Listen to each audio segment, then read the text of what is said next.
Unidade 1, Vida e Ambiente. Aula 2.1, Conteúdo: Termologia, Calorimetria, Conceito de calor, Processos de transmissão do calor, Condução, Convecção e irradiação ou radiação. Habilidade: reconhecer em situações cotidianas o conceito de calor e suas formas de transmissão. Olá pessoal, sejam bem-vindos à nossa segunda aula de Física. E para começar essa aula, essa jornada no mundo da Física, nós vamos relembrar o que nós vimos na última aula. Bom, na última aula nós vimos o conceito de temperatura, certo? E nós aprendemos a medir a temperatura. Nós vimos que temperatura estava associada ao grau de agitação dos átomos e moléculas, certo? Bom, para medir a temperatura, nós definimos algumas escalas termométricas. Primeiro, nós vimos as escalas Celsius e Fahrenheit. Na escala Celsius e Fahrenheit, como você pode acompanhar, você viu aí que as duas escalas elas se relacionam. Como? A partir do ponto de fusão e do ponto de ebulição da água. O ponto de fusão, na escala Celsius, é 0. Ponto de ebulição é 100. Na escala Fahrenheit, o ponto de fusão é 32 e o ponto de ebulição é 212. E aí nós encontramos uma equação para converter as temperaturas da escala Fahrenheit para a escala Celsius ou da escala Celsius para a escala Fahrenheit. Nós vimos também outra escala, que foi a escala Kelvin. Nós vimos que a escala Kelvin ela está associada aí ao nível de energia que um corpo possui. Nada pode chegar ao 0 Kelvin. Porque se ele chega ao 0 Kelvin, não tem energia, certo? Bom, nós vimos aí também, para associar as duas escalas, a escala Celsius e a escala Kelvin, nós utilizamos a mesma noção. Qual é a noção? A noção do ponto de fusão da água e do ponto de ebulição da água. Ponto de fusão da água no Kelvin é 273 Kelvin, não é graus Kelvin, é só Kelvin. E o ponto de ebulição da água é 373 Kelvin. E aí nós temos a equação para converter da escala Kelvin para a escala Celsius. Tc é igual a temperatura em Kelvin menos 273. Ou, converter da escala Celsius para Kelvin, eu tenho que a temperatura em Kelvin é igual a temperatura em Celsius mais 273. Nós vimos também a variação de temperatura. Nós vimos que variação de temperatura é a diferença entre a temperatura final e a temperatura inicial. E nós relacionamos na escala Kelvin, Celsius e Fahrenheit. Como você pode ver aí, olha, ΔTc sobre 5 é igual a ΔTF sobre 9. Certo? A nossa primeira equação aí convertendo a variação de temperatura em Celsius para a variação de temperatura em Fahrenheit. A variação de temperatura em Celsius é igualzinha à variação de temperatura em Kelvin. Bom, então vamos começar a aula de hoje. Mas antes de começar a aula de hoje, vamos relembrar algumas coisinhas da última aula, para a gente ter uma conexão legal com a última aula. Veja bem, na última aula, nós vimos que para definir o conceito de temperatura, não fazia sentido eu definir com as ideias de quente e frio, não é? Porque o que acontecia com quente e frio? Se é o seguinte, nós fizemos um experimento, colocamos a mão na água quente e depois, logo em seguida, colocamos a mesma mão na água fria. E aí nós demorávamos a perceber que a água estava fria. Por quê? Porque o tato, né, ele estava agredido devido à água quente, certo? Então, a ideia de quente e frio, ela não é muito boa para definir a temperatura. Mas nós vimos o seguinte, que quando um corpo está quente, as moléculas dele estão muito agitadas. Quando o corpo está frio, as moléculas estão pouco agitadas, certo? Então, daí, nós temos uma ideia de agitação das moléculas. E, a partir dessa agitação, nós definimos o que é temperatura. Temperatura é o grau de agitação das moléculas. Beleza, professor, mas por que o senhor está me falando isso? Veja bem, nós estamos tratando disso para poder definir um outro conceito que é importante, que é o conceito de calor. Veja só, nós estamos aqui direto do sistema solar e nós estamos observando a nossa fonte de calor, certo? A nossa fonte de calor é o Sol.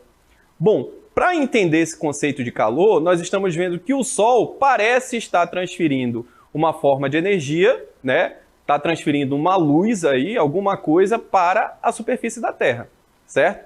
Então, a Terra, ela não tem luz própria, a Terra, ela não produz calor sozinha do nada, tá certo? Quem nos fornece essa energia? O Sol, beleza? Então, por isso que nós estamos visualizando aqui o Sol transferindo calor para a superfície da Terra. Só que essa ideia de calor, ela passou por uma evolução ao longo do tempo. Nem sempre as pessoas entenderam calor como uma forma de energia. Então vamos verificar como o modelo para explicar o calor ele foi evoluindo ao longo do tempo. Olha só, os gregos eles achavam que o quente e o frio eles estavam associados a alguma coisa, que era a situação de que quente e frio era a chave para entender o universo, certo? Só que essa ideia, ela perdurou até um pouco depois da Idade Média, certo? Depois da Idade Média, houve uma teoria chamada teoria do flogístico. O que era o flogístico? Era uma substância que passava de um corpo para o outro. Só que essa teoria ela foi refutada por um cara chamado Lavoisier. Ele disse que não fazia sentido a teoria do flogístico. E aí, Lavoisier, digamos assim, introduziu a ideia do fluido calórico. Quando o Sol está transferindo calor para a Terra, o que está acontecendo? Ele está transferindo um fluido calórico. Essa era a ideia que se tinha. Só que pense bem, que se fosse um fluido calórico, toda vez que um corpo recebesse calor, a massa desse corpo iria aumentar, não é? Afinal, é um fluido como a água. Imagine uma esponja. Quando ela fica mais pesada? Quando ela está encharcada de água, não é?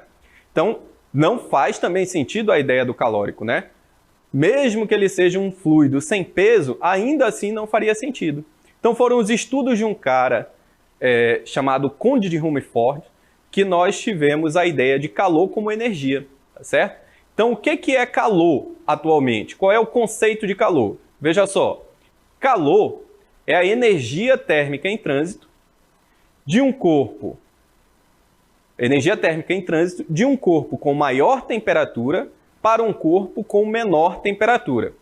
Veja que nós colocamos aí uma figura em que eu tenho um corpo vermelho com 80 graus Celsius e um corpo azul com 30 graus Celsius. E nós estabelecemos um fluxo de calor. O que é esse fluxo de calor? Fluxo de calor é quando o corpo passa de um corpo mais quente para um corpo mais frio. É possível o inverso? Não. Vamos imaginar o seguinte. Vamos lá, você vai apertar a mão do seu coleguinha aí na sala de aula. Quando você apertar a mão do seu coleguinha, você vai perceber uma coisa, que a mão do seu colega ou a sua mão, uma delas vai estar mais fria, não é? E a outra mais quente, naturalmente. Mas com o passar do tempo, as duas mãos vão estabelecer a mesma temperatura, de modo que eu não vou perceber se uma está mais quente ou a outra está mais fria, certo? Por quê? Porque elas têm a mesma temperatura. Ou seja, as duas mãos aí, que estão entrelaçadas, apertando aí um com o outro, o que aconteceu? Houve um fluxo de calor da mão que estava com maior temperatura para a mão que estava com menor temperatura. Agora veja bem, não faz sentido aqui a nossa ideia do Sol e da Terra? De que o Sol está transferindo calor para a superfície da Terra? O Sol ele está numa temperatura da ordem de 6.000 kelvins. Certo? 6.000 kelvins, ou seja, 6.273 graus Celsius. Então, uma temperatura muito alta, certo? Então, o Sol, que tem uma temperatura maior, vai transferir calor para a Terra, que tem uma temperatura menor. Essa é a ideia de calor. Calor é energia. Energia térmica por quê? Porque ela vai afetar a temperatura desses corpos. Então, é uma energia térmica, certo? Ela está em movimento de um corpo de maior temperatura para um corpo com menor temperatura, tá certo? Professor, é possível existir calor se só houver um corpo? Não, porque eu não tenho fluxo de calor, tá certo? Bom, vamos lá. Continuando, agora nós vamos entender como é que se dá essa transmissão de calor. Nós já vimos que o Sol está transferindo calor para a superfície da Terra, mas como isso acontece? Para isso, nós vamos estudar os processos de transmissão de calor. O primeiro processo de transmissão de calor que nós vamos estudar é a condução. Veja só, na condução de calor, a energia propaga-se em virtude da agitação molecular. Esse processo é mais eficiente em materiais como os metais, que são bons condutores de calor. Então, o que eu quero lhe dizer aí? Olha, veja bem, Imagine aquela seguinte situação, você está fazendo o seu almoço, certo? Quando você está fazendo o seu almoço, você vai lá, pega aquela colher de metal e fica mexendo, certo? Aí você quer assistir um pouquinho de TV e deixa lá a colher, né, junto com a comida que você está fazendo lá, cozinhando, certo? Aí o que que acontece? Quando você vai de novo tocar na colher, você percebe que a colher está muito quente. É impossível tocar na colher. Você pega até com um pano e joga na pia. Joga água, não é? Para esfriar a colher. O que que aconteceu nesse caso? Aconteceu a transmissão de calor por condução. O que que é a condução? A condução, ela normalmente ocorre nos sólidos. Por que nos sólidos? Nos sólidos, quais são as características de um sólido? O sólido, ele tem as moléculas bem arrumadinhas, em uma rede cristalina. Imagine que seja um quadrado. Em cada canto desse quadrado, você tem uma molécula, certo? Desse sólido, desse metal. Vamos supor que seja o ferro. Lá em cada vérticezinho, em cada canto desse quadrado, eu tenho uma molécula. Quando você aquece um lado, certo? Quando você aquece um lado, você vai transmitir calor, você vai transferir energia para essas moléculas, certo? Quando você está bem aqui, olha, bem aqui, no início, você está esquentando, você está agitando as moléculas daqui. Só que se essas moléculas estão agitando aqui, elas vão começar a transferir energia para as moléculas vizinhas. De modo que, depois de um tempo, todo o sólido vai ter a mesma temperatura. Ou seja, o sólido aqueceu.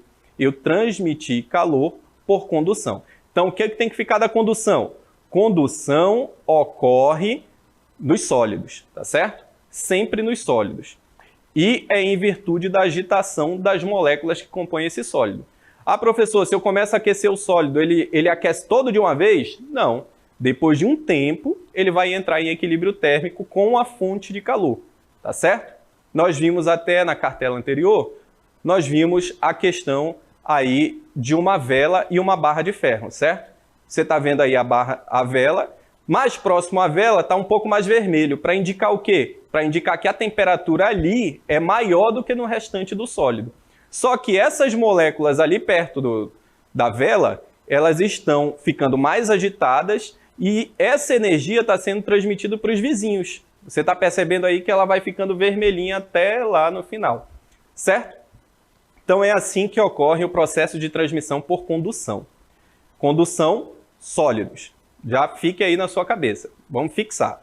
Vamos para o próximo. A próxima transmissão de calor que nós vamos estudar é por convecção. A convecção é o tipo de transmissão de energia térmica em que essa energia é transmitida por massas fluidas, que se deslocam de uma região para outra em virtude da diferença de densidade dos fluidos existentes nessas regiões. E aí ao lado nós podemos observar uma figurinha, olha. Nessa figurinha você tem o seguinte, você tem embaixo o fluido mais quente, certo? O fluido mais quente, ele é mais denso, certo? Ele é menos denso. Então o que vai acontecer com o fluido mais quente? Ele vai subir. O fluido menos quente, ou seja, o fluido frio, ele vai descer. Olha, veja bem, na convecção é uma forma de calor, é uma forma de transmissão de calor que vai ocorrer nos fluidos. Quem são os fluidos? Quem são os fluidos? São os líquidos e os gases, tá certo? Os líquidos e os gases, eles não são bons transmissores de calor. Por isso que aqui ocorre. Então vamos imaginar que você está aí na sua sala de aula e que tenha um aparelho de ar-condicionado. O que é que acontece com esse aparelho de ar-condicionado? Ele está jogando, ele está esfriando um ar. Normalmente o ar-condicionado fica em cima, não é? Ele está esfriando esse ar, certo? Aí o que é que acontece quando esse ar fica frio? Ele desce, certo? Quando ele desce, o ar que estava aqui, olha, ele não tem mais espaço para ficar aqui. Então ele vai ter que subir. Por isso que depois de um tempo, toda a sala vai estar refrigerada. Por quê? Porque ocorreu a transmissão, nesse caso houve dissipação de calor por convecção, tá certo? Convecção ocorre em fluidos. Fluidos, o líquido e um gás. Nós podemos também ver como exemplo uma panela. Uma panela quando você está esquentando água. Olha. Quando você coloca a água lá para fazer o café, o que está acontecendo? Você está transmitindo calor para a panela, certo? Quando você transmite calor para essa panela, o que acontece? Ela vai começar a aquecer o líquido lá embaixo. Aí esse líquido fica mais quente. O que acontece com o líquido mais quente? Ele sobe. E o que acontece com o líquido mais frio? Ele desce. Se você perceber bem, quando você está observando uma água fervendo, você está constantemente vendo esse movimento, não é? Esse movimento de sobe e desce. Por quê? A água quente está subindo para a água fria descer, aí ela esquenta e ela sobe para essa água começar a descer de novo, e assim vai nesse fluxo eterno. Claro que se você deixar muito tempo isso acontecendo, a água ela vai mudar de estado físico. Ela vai deixar de ser um líquido e ela vai passar a ser um gás, tá certo? Ela evapora, beleza? Bom, olha, nós estávamos muito naquela ideia no início da aula aqui do Sol, certo? Do Sol, transmitindo calor para a superfície da Terra, não é? Quando esse Sol, ele transmite calor para a superfície da Terra, nós temos alguns efeitos, certo? Então a convecção, ela é importante não só para entender por que a da sala de aula resfriou, por que a água na panela fica num fluxo de sobe e desce. Então, a convecção ela é muito importante para caracterizar o clima. Por isso, nós convidamos hoje o brilhante professor Jefferson, de Geografia, para falar um pouquinho da influência da convecção no clima. Vamos ver.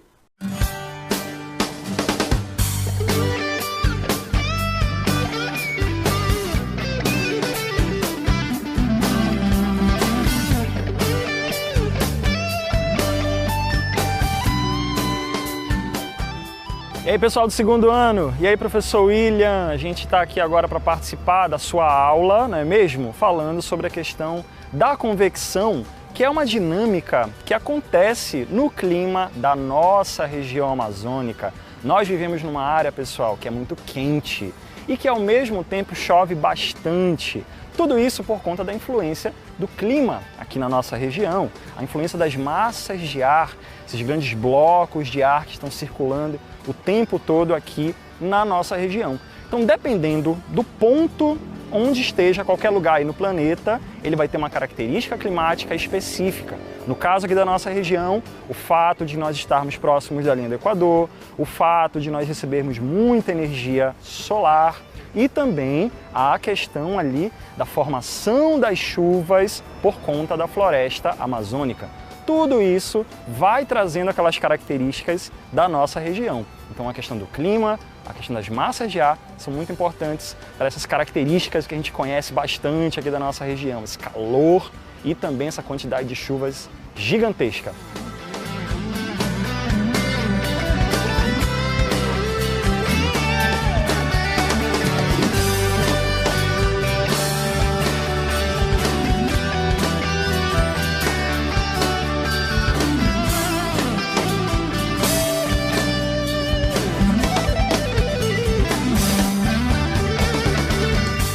E é aqui, direto da torre do Museu da Amazônia, o MUSA, dentro aí da Reserva Adolfo Duque, aqui em Manaus, que a gente vai continuar o nosso assunto sobre o clima aqui na Amazônia. A gente está verificando aqui essa vista, né, gigantesca, que mostra aí todas as características, né, da floresta amazônica, essa floresta fechada, densa, e muita coisa também está relacionada com a questão climática aqui da nossa região. A formação das chuvas, das nuvens, estão diretamente relacionadas com o calor da nossa região.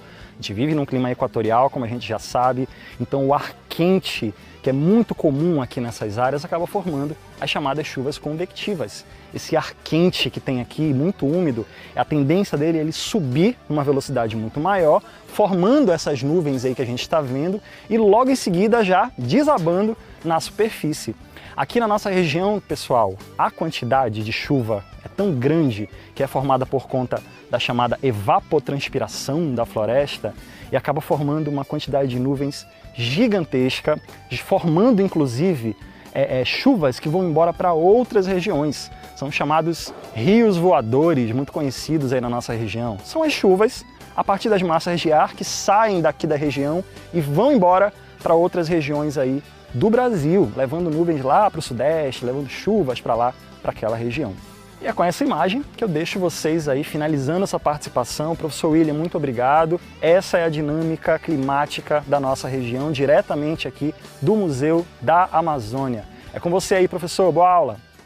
Eu que agradeço, professor Jefferson. Foi uma honra tê-lo aqui na nossa aula. Veja bem, o que você observou aí com o professor Jefferson? Você viu a importância da convecção. Claro que eles expandiram ainda mais o conceito de convecção, né? Você viu que a floresta, ela está respirando, não é? Por isso que dizem por aí que a floresta amazônica é o pulmão do mundo. Por isso que é importante conservá-la. Por quê? Porque ela garante chuva, principalmente na nossa região centro-oeste. O que acontece lá na região centro-oeste? As plantações, não é? Nós temos aqui o agronegócio, ele é muito forte no país. Quem garante essas chuvas lá 2 vezes no ano, pelo menos? A Amazônia. Se você observar, na mesma faixa do mapa, em outros, por exemplo, na África, você vai ver uma região de deserto. E aqui nós não temos um deserto, né? Graças a quem? Graças à nossa floresta amazônica. Por isso que ela é tão importante para o mundo, certo? E além do que, você viu que o clima também influencia na formação do bioma amazônico, certo? Você viu que essa floresta, ela está de pé e ela permitiu a fauna e a flora tão exuberante que nós temos aqui. Então, por isso que é importante sempre manter a Amazônia. Veja que nós não temos um rio só aqui, não é? Nós temos os rios voadores. É uma quantidade de massas de ar tão grande que são deslocadas aí, por isso que as chuvas são tão torrenciais aqui, porque às vezes elas acabam precipitando aqui na floresta amazônica mesmo.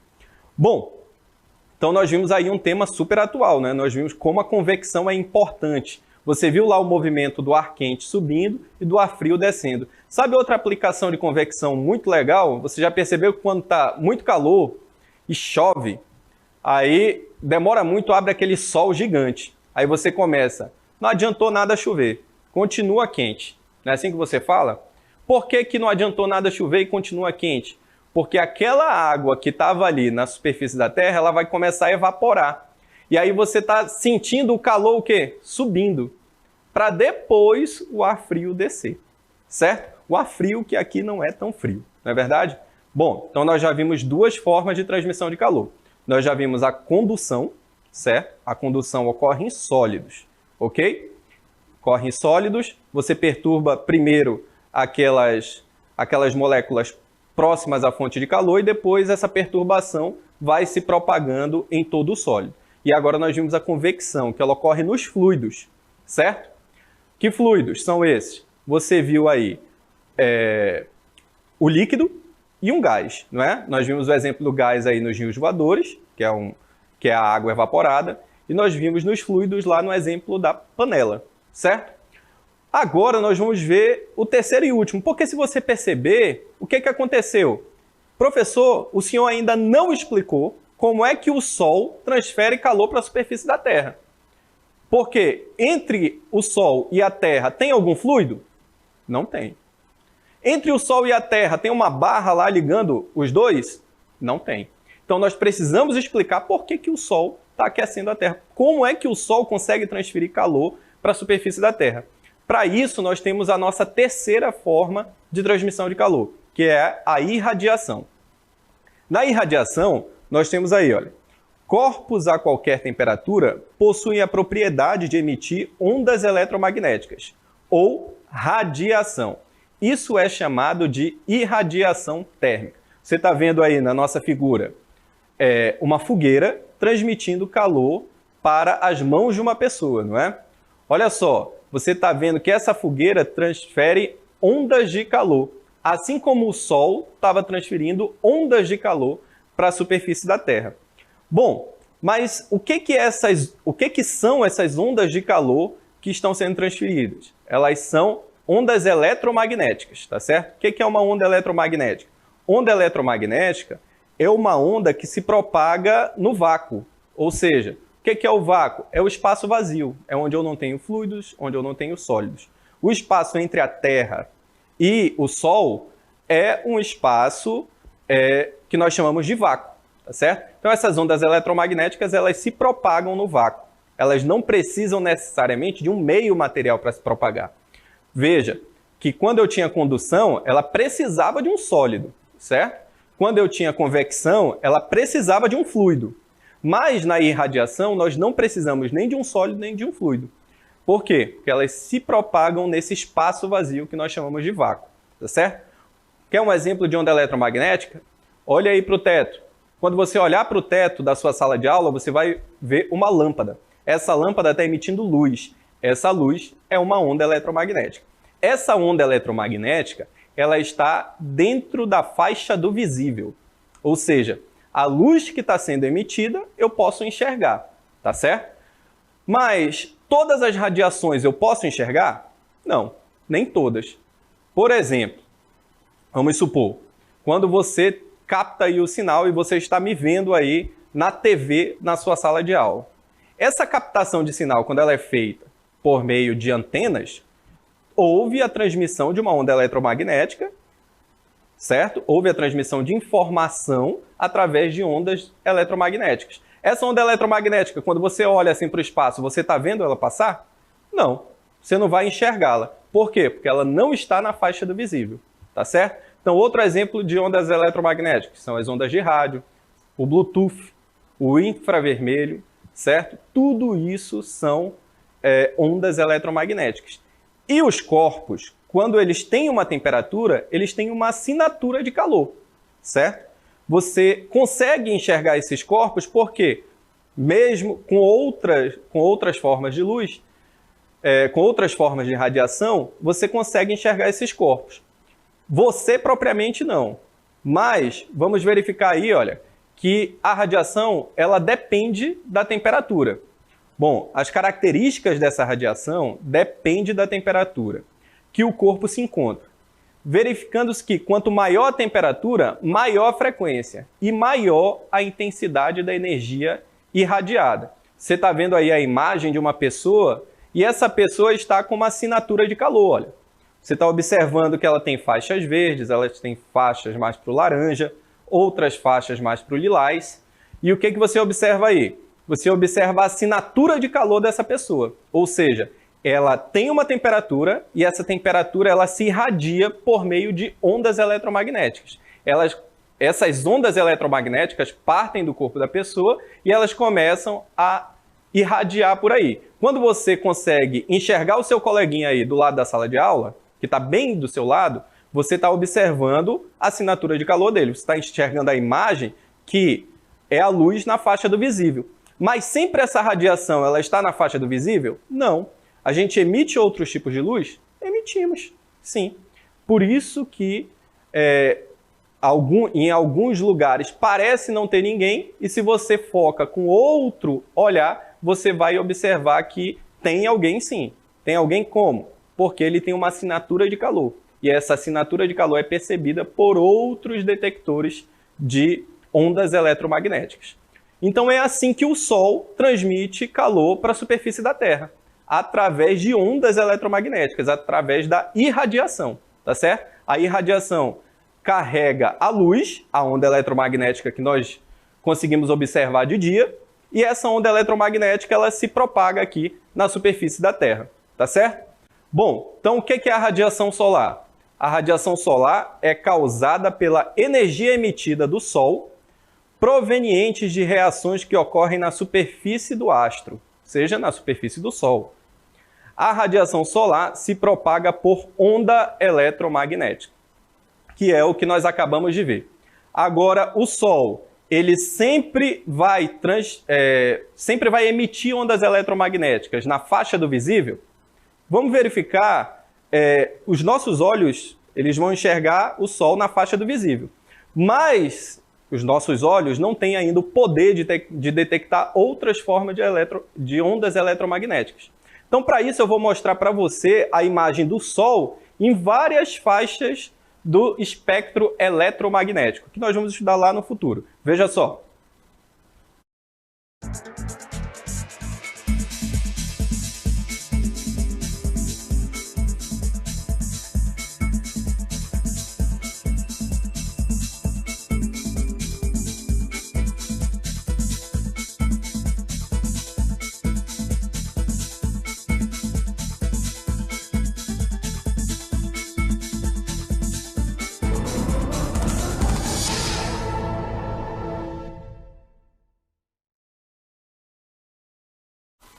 Então é isso aí, olha, nós vimos o Sol. Professor, o Sol é amarelo?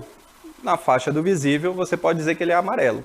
Agora, em outras ondas eletromagnéticas, ele vai ser amarelo? Vamos supor que seu olho seja substituído por um olho que detecte só infravermelho. Aí você ia ver o Sol desviando para outra cor. Vamos supor que ele só capte os raios gama, que são outro tipo de radiação. Aí o seu olho iria detectar o Sol de outra cor. Porque o Sol tem várias assinaturas de calor e depende do tipo de onda que você observe. Então é isso aí, nós gostamos de ver a participação de vocês e tenham todos uma boa noite, daqui a pouco a gente volta. A sua aula continua no próximo vídeo.